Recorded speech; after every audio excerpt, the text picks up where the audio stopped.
सल्लल्लाहु अला हबीबिही सय्यदिना मुहम्मदिन व आलिहि वसल्लम सल्लल्लाहु अलैहि वसल्लम। दुरूद पाक पढ़ा करो। ज़िंदगी परेशानियों, मुसीबतों और मुश्किलात से पाक हो जाएगी। सुभान अल्लाह।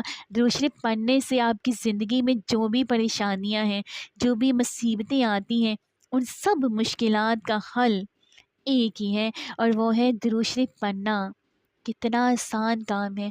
आप कोई सा भी दुरूद पाक पढ़ सकते हैं। आप चाहे सल्लल्लाहु अलैहि वालैहि वसल्लम ही पढ़ लें, दुरूद शरीफ है ये भी। और दुरूद पाक पढ़ना ज़िंदगी में हमारी जितनी भी परेशानियाँ हैं उनको ख़त्म कर देता है, जितनी भी मुसीबतें उनको टाल देता है, और जितनी भी मुश्किलात हैं वो सब की सब हल हो जाती है। क्या करना है? सिर्फ़ और सिर्फ दुरूद शरीफ पढ़ना है। सल्लु अलल हबीब सल्लल्लाहु